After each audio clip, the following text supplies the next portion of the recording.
जय हिंद दोस्तों, आज की इस वीडियो में हम आपको बताने वाले हैं ज्वाइन इंडियन कोस्ट गार्ड की न्यू वैकेंसी आ चुकी है। इस वीडियो में आपको पूरी जानकारी दी जाएगी, जैसे कि टोटल पोस्ट इसमें कितना है, किस किस पोस्ट पर वैकेंसी निकाला गया है, साथ ही साथ जो है एज लिमिट क्या मांगा गया है, सिलेबस क्या है, सैलरी कितना मिलता है, A to Z जानकारी आपको इस वीडियो में मिलेगी। इसलिए इस वीडियो को जो है लास्ट तक देखना जरूरी है। तो चलिए शुरू करते हैं दोस्तों, वीडियो को बिल्कुल भी स्किप नहीं करना है, समझ गए? तो चलिए शुरू करते हैं। तो दोस्तों सबसे पहले यहाँ पर आप देख सकते हैं कि पोस्ट का नाम क्या है। यहाँ पर आप देख सकते हैं पोस्ट का जो नाम है ज्वाइन इंडियन कोस्ट गार्ड यांत्रिक नाविक CGEPT 1/2023 ऑनलाइन फॉर्म 2022। यहाँ पर आप देख सकते हैं 25 अगस्त 2022 को यह पोस्ट अपडेट किया गया है। यहाँ पर आप देख सकते हैं। इसके बाद जो है join Indian Coast Guard has release the Yantrik Navik 01/2023 batch notification for ICG।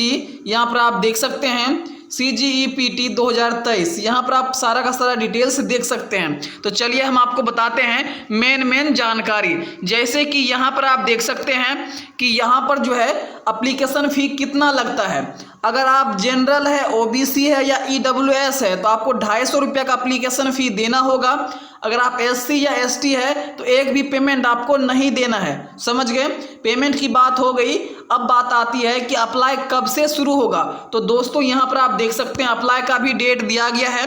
यहाँ से हम आपको सारी जानकारी देते हैं। जैसे कि अप्लाई जो शुरू होगा 8 सितंबर 2022 से शुरू होगा, यानी कि 8/9/2022 से जो है अप्लाई शुरू होगा और 22/9/2022 तक जो है अप्लाई का लास्ट डेट रखा गया है। दोस्तों इसके बाद जो है एडमिट कार्ड के लिए जो आपको जल्दी सूचित कर दिया जाएगा और एग्जाम डेट भी जो है जल्द ही आपको सूचित कर दिया जाएगा। यहाँ तक क्लियर है। इसके बाद हम बात करते हैं एज लिमिट की। इसमें एज लिमिट क्या क्या मांगा जाता है। तो दोस्तों यहाँ पर आप देख सकते हैं, यहाँ पर दिया हुआ है कोस्ट गार्ड CGEPT यांत्रिक नाविक एज लिमिट डिटेल्स 1/2023, यानी कि जनवरी 2023 तक में जो है आपका उम्र कम से कम जो है यहाँ पर कितना होना चाहिए। यहाँ पर आप देख सकते हैं मिनिमम एज जो है कम से कम जो है आपका 18 वर्ष होना चाहिए और ज़्यादा से ज़्यादा जो है यहाँ पर मैक्सिमम जो है 22 वर्ष रखा गया है। इसके बाद जो है यहाँ पर आप डेट ऑफ बर्थ के माध्यम से भी जान सकते हैं। एज बिटवीन जो लिखा हुआ है यहाँ पर आप डेट ऑफ बर्थ के माध्यम से भी जान सकते हैं, जिसमें कि दिया हुआ है अगर आपका जन्मतिथि है, अगर आपका जन्मतिथि जो है 1/5/2001 से लेके 30/4/2005 के बीच में हुआ है तो आप इस फॉर्म को भर सकते हैं। जैसे कि यहाँ पर आप फिर से समझ लिए 1/5/2001 से लेके 30/4/2005 के बीच का अगर आपका डेट ऑफ बर्थ है तो आप इस फॉर्म को भर सकते हैं, समझ गए? इसके बाद जो है टोटल पोस्ट की बात कर लेते हैं। तो यहाँ पर टोटल पोस्ट जो निकाला गया है आप देख सकते हैं 300 पोस्ट पर वैकेंसी निकाला गया है। टोटल कितना? टोटल 300 पोस्ट पर यहाँ पर वैकेंसी निकाला गया है। इसके बाद जो है पोस्ट वाइज जो है हम आपको वैकेंसी का डिटेल बता देते हैं। तो फ्रेंड्स चलिए हम आपको दिखाते हैं। सबसे पहला जो है यहाँ पर आप देख सकते हैं पोस्ट का नाम में जो है नाविक जनरल ड्यूटी GD का जो है टोटल 225 पोस्ट है, जिसमें कि यहाँ पर योग्यता जो मांगा गया है 10+2 मांगा गया है, यानी कि इंटर मांगा गया है।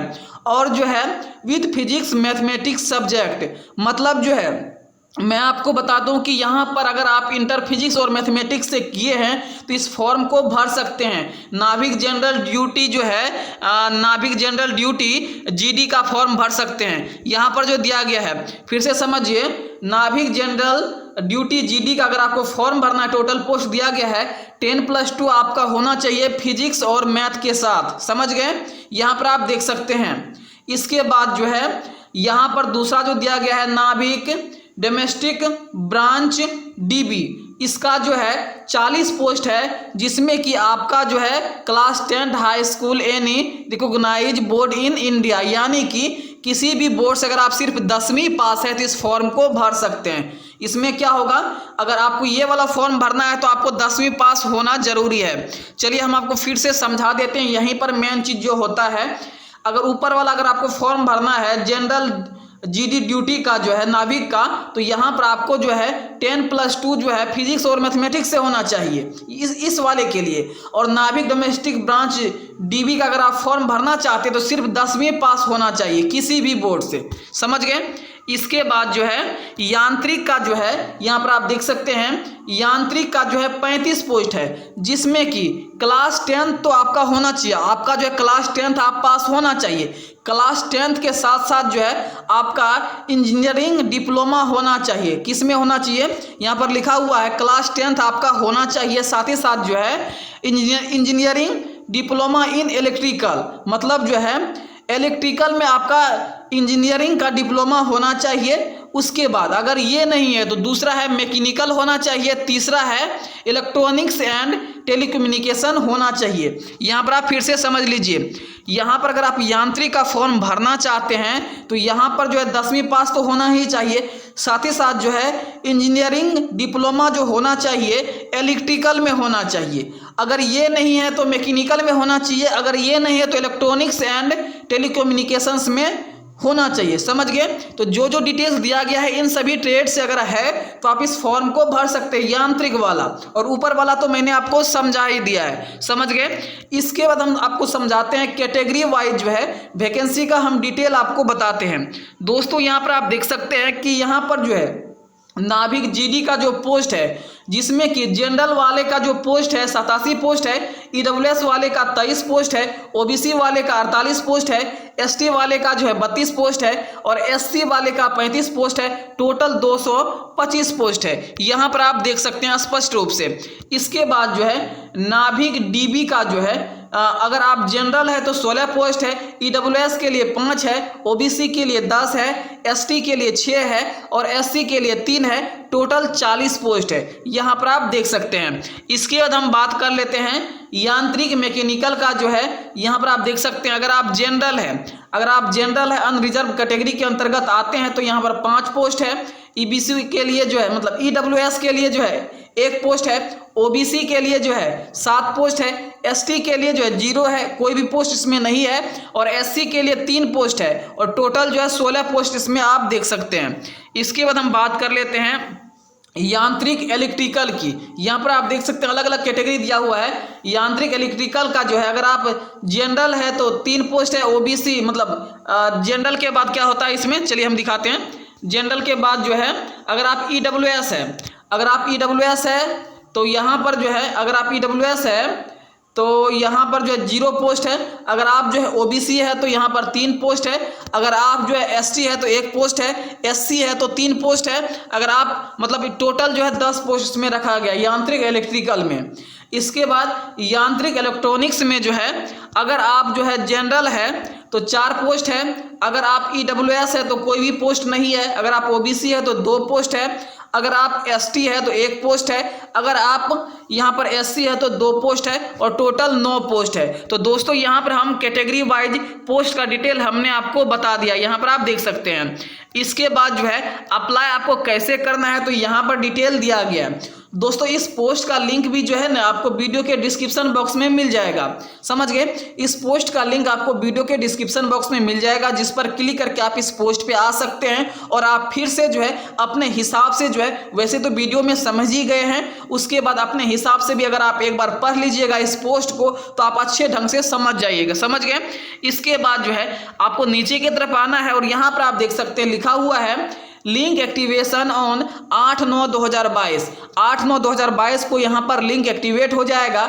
उसके बाद जो है अगर आपको नोटिफिकेशन डाउनलोड करना है तो क्लिक हेयर का यहाँ पर एक ऑप्शन है नोटिफिकेशन, डाउनलोड नोटिफिकेशन के आगे इस पर क्या करना है आपको क्लिक कर देना है। तो चलिए हम क्लिक कर देते हैं। क्लिक करने के बाद जो है हम आपको दिखाते हैं कि वह नोटिफिकेशन कौन सा है। नोटिफिकेशन के अंदर जो जो मेन चीज़ होगा हम आपको बता देंगे। फिलहाल चलिए हम यहाँ से नोटिफिकेशन को ओपन कर लेते हैं।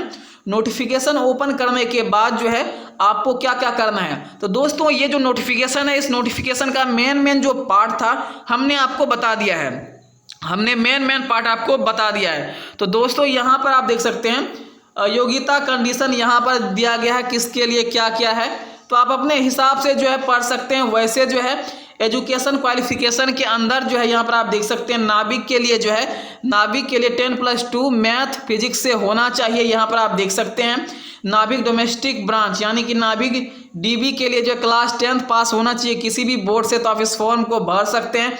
यांत्रिक के लिए जो है 10th पास होना चाहिए, साथ ही साथ जो है ITI भी होना चाहिए। नाविक के लिए जो है 10th पास तो होना ही चाहिए। ये सब चीज़ तो हमने आपको बता ही दिया, हम ज़्यादा कुछ नहीं बताएंगे, मेन चीज़ हमने आपको बता दिया है। यहाँ पर आप देख सकते हैं। इसके बाद जो है यहाँ पर जो है मेन चीज़ जो दिया गया है वैसे यहाँ पर आप पढ़ सकते हैं, जैसे इलेक्ट्रिकल इलेक्ट्रॉनिक्स पावर सिस्टम यहाँ पर आप देख सकते हैं।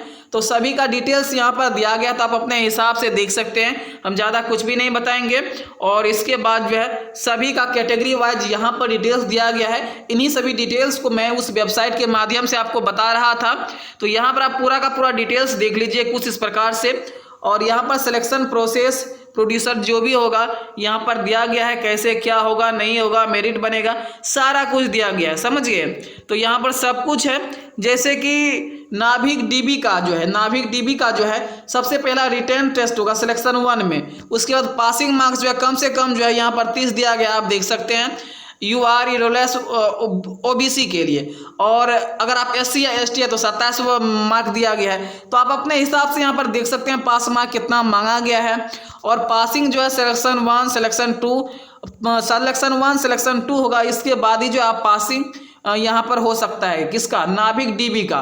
तो आप अपने हिसाब से इसको पढ़ लीजिएगा, समझ गए। और ज़्यादा हम बताएंगे तो वीडियो बहुत ही लंबा हो जाएगा, वैसे मेन चीज़ जो है हमने आपको बता दिया है। और यहाँ पर आप देख सकते हैं एक और मेन चीज़ है कि यहाँ पर सब्जेक्ट क्या क्या दिया गया है। सिलेक्शन 1 में जो है आपका जो सिलेक्शन 1 का एग्जाम होगा, सिलेक्शन नहीं बोलते हैं, सेक्शन 1, यहाँ पर मैं गलती बोल रहा हूँ, हर बार गलती बोल रहा हूँ, हर बार मुझसे मिस्टेक हो रहा है। यहाँ पर सेक्शन 1 है, हम सिलेक्शन बोल रहे थे, यहाँ पर सेक्शन 1 है। तो फ्रेंड्स यहाँ पर आप देख सकते हैं कि मैक्सिमम जो मार्क्स जो है 60 है, और टाइम जो है इसमें 45 मिनट का दिया जाएगा। टोटल क्वेश्चन जो है 60 नंबर का पूछा जाएगा, जिसमें कि नाविक GD के लिए जो है आपको कम से कम 30 नंबर लाना होगा। अगर आप जनरल है, OBC है, तो यहाँ पर आपको कम से कम 30 नंबर लाना होगा। अगर आप SC या ST है तो कम से कम 27 नंबर लाना होगा। ये आप ऊपर में पढ़ सकते हैं, समझ गए। तो चलिए यहाँ पर हम आपको फिर से दिखा देते हैं कि यहाँ पर जो है फिर सब्जेक्ट जैसे कि हो गया, टोटल 60 नंबर का तो क्वेश्चन पूछा जाएगा। कौन कौन सा क्वेश्चन पूछा जाएगा, यहाँ पर मैथ से भी क्वेश्चन पूछा जाएगा। यहाँ पर आप देख सकते हैं मैथ से क्वेश्चन पूछा जाएगा। किससे, मैथ से यहाँ पर क्वेश्चन पूछा जाता है। तो फ्रेंड्स यहाँ पर आपका जो है मैथ से क्वेश्चन पूछा जाएगा, समझ गए। तो चलिए हम आपको दिखाते हैं मैथ से क्या क्या क्वेश्चन पूछा जाएगा। यहाँ पर मैथ से 20 नंबर का, साइंस से 10 नंबर का, इंग्लिश से 15 नंबर का, रीजनिंग से 10 नंबर का, जीके से 5 नंबर का। इसके बाद पासिंग मार्क्स जो आपका 30 होना चाहिए। और इसके बाद जो है यहाँ पर आप देख सकते हैं कि कैटेगरी में SC ST के लिए जो है 27 होना चाहिए। क्लास 10th का सिलेबस से यहाँ पर पूछा जाएगा, यहाँ पर आप देख सकते हैं। उसके बाद जो है यहाँ पर आप देख सकते हैं सेक्शन 2 का जो भी एग्जाम होगा, वैसे जो है जैसे कि जो भी ट्रेड दिया गया है, जो भी पोस्ट दिया गया है, तो अलग अलग पोस्ट के लिए जो है जैसे कि सेक्शन 1 सेक्शन 2 सेक्शन 3 इस तरह का एग्जाम होगा। आप ऊपर में देख सकते हैं। चलिए हम आपको सबसे पहले ऊपर वाला आपको दिखाते हैं। जैसे कि नाविक DB के लिए जो है सेक्शन 1 का सिर्फ एग्जाम होगा, लेकिन नाविक GD के लिए जो है सेक्शन 1 और सेक्शन 2 का एग्जाम होगा। और यांत्रिक इलेक्ट्रिकल का जो है सेक्शन 1 और सेक्शन 3 का एग्जाम होगा। यांत्रिक इलेक्ट्रॉनिक्स का जो है सेक्शन 1 और सेक्शन 4 का एग्जाम होगा। यांत्रिक मेडिकल का जो है सेक्शन 1 और सेक्शन 5 का एग्जाम होगा। लेकिन जिसका जो जो एग्जाम होगा उन सभी का अलग अलग डिटेल दिया गया है, जिसका जो जो भी एग्जाम होने वाला है। जैसे कि यहाँ तो सेक्शन 1 में जो जो क्वेश्चन पूछा जाएगा, तो यहाँ पर आप देख सकते हैं सेक्शन 2 में जो है मैक्सिमम मार्क्स जो है 50 मार्क्स का क्वेश्चन पूछा जाएगा। टाइम आपको 30 मिनट दिया जाएगा। टोटल नंबर ऑफ क्वेश्चन 50 पूछा जाएगा। और यहाँ पर जो है मैथ और फिजिक्स से क्वेश्चन आपका पूछा जाएगा, जिसमें कि 50 में से कम आपका जो है, अगर आप जनरल EWS या OBC है तो 20 नंबर आना चाहिए। अगर आप SC या ST है तो कम से कम 17 नंबर आना चाहिए। इसके बाद क्लास 12 के बात कर लेते हैं। तो यहाँ पर जो क्लास 12 के सिलेबस से पूछा जाएगा। क्लास 12 का जो मैथमेटिक्स होगा, साथ ही साथ फिजिक्स होगा, उसे पूछा जाएगा। तो दोस्तों NCERT बुक से सारा कुछ पूछा जाता है, समझ गए, क्लास 12 के लिए। और 10वीं का भी NCERT बुक से ही सारा कुछ क्वेश्चन पूछा जाता है, लगभग समझ गए। इसके बाद जो है सेक्शन 3 के लिए एग्जाम कितना होगा, मैक्सिमम मार्क्स 50 दिया गया है, टाइम 30 मिनट। और क्वेश्चन जो 50 नंबर का क्वेश्चन पूछा जाएगा। और यहाँ पर जो क्वेश्चन पूछा जाएगा, यहाँ पर आप देख सकते हैं इलेक्ट्रिकल इंजीनियरिंग से 50 क्वेश्चन पूछा जाएगा। यहाँ पर आप देख सकते हैं 50 में से आपको 20 लाना होगा अगर आप जनरल, ओबीसी या ईडब्ल्यूएस है, और आपको 17 लाना होगा अगर आप एससी या एसटी है तो। और डिप्लोमा लेवल इलेक्ट्रिकल इंजीनियरिंग पूछा जाएगा। सब्जेक्ट किस में है? डिप्लोमा लेवल का जो है इलेक्ट्रिकल इंजीनियरिंग का यहाँ पर क्वेश्चन पूछा जाएगा। समझ गए? इसके बाद जो है आगे का प्रोसेस हम आपको बताते हैं। आगे जो दिया गया है, आगे जो है सेक्शन 4 में आप देख सकते हैं मैक्सिमम मार्क्स 50 नंबर का दिया है, टाइम 30 मिनट और क्वेश्चन 50 क्वेश्चन पूछा जाएगा। और इलेक्ट्रॉनिक्स इंजीनियरिंग से 50 क्वेश्चन पूछा जाएगा, उसमें आपको 20 लाना है अगर आप जनरल ओबीसी है, अगर आप एससी या एसटी है तो 17 लाना है। और यही सब कुछ है, ज़्यादा हम क्या बताएंगे आप अपने हिसाब से देख लीजिएगा। समझ गए? इसके बाद हम आगे दिखा देते हैं आपको क्या क्या है। तो फ्रेंड्स मेन चीज़ जो है यहाँ पर आप देख सकते हैं डॉक्यूमेंट वेरिफिकेशन। यहाँ पर आप देख सकते हैं तो आपके पास क्या क्या होना चाहिए, डॉक्यूमेंट में आपका क्या क्या होना चाहिए। डॉक्यूमेंट में आप देख लीजिए, थोड़ा सा हम यहाँ पर दिखाते हैं। डॉक्यूमेंट वेरिफिकेशन में जो है आप देख सकते हैं कि यहाँ पर जो है आपका जो होना चाहिए 10वीं और 12वीं का यहाँ पर मार्कशीट होना चाहिए, साथ ही साथ जिसमें डिप्लोमा मांगा गया तो डिप्लोमा का भी सर्टिफिकेट होना चाहिए, मतलब मार्कशीट होना चाहिए। साथ ही साथ जो है आइडेंटिटी प्रूफ में जो है पहचान पत्र में जो है आपका आधार कार्ड या पैन कार्ड होना चाहिए, या वोटर आईडी कार्ड या ड्राइविंग लाइसेंस होना चाहिए। यहाँ पर आप देख सकते हैं पासपोर्ट होना चाहिए। उसके बाद जो है case certificate, individual certificate, subject, यहाँ पर जो भी है आप जो भी कोर्स किए हुए उसके अनुसार सभी सर्टिफिकेट होना चाहिए। जैसे सर्टिफिकेट, मार्कशीट जो होता है यह सभी होना चाहिए। समझ गए? तो ये सब मेन चीज़ हमने आपको बता दिया है। जन्मतिथि का सर्टिफिकेट ये सब होना चाहिए। जन्मतिथि का सर्टिफिकेट आप मार्कशीट के अनुसार भी दे सकते हैं, और उसके बाद जो है वो जो होता है एडमिट कार्ड के अनुसार भी दे सकते हैं। समझ गए? तो यहाँ पर इस चीज़ को आप समझ चुके हैं। इसके बाद जो है एग्जामिनेशन में जो कुछ भी होगा तो यहाँ पर वही मेन चीज़ तो दे दिया गया है। तो यहाँ पर सभी का लगभग वही सेम है, तो ज़्यादा हम आपको नहीं बताएंगे, लेकिन ज़्यादा हम बोल रहे हैं ज़्यादा नहीं बताएंगे, लेकिन मेन चीज़ तो बताना ज़रूरी है। तो हमने आपको जो है मेन चीज़ तो यहाँ पर बता ही दिया है। मेन चीज़ जो भी होता है यहाँ पर हमने आपको बता दिया है, आप देख सकते हैं। समझ गए? तो लगभग हमने आपको सारी जानकारी दे दी है। दोस्तों अगर आपके मन में कोई भी कन्फ्यूजन है तो नीचे कमेंट करके पूछ सकते हैं। फिर मिलते हैं अगले वीडियो में, तब तक के लिए धन्यवाद।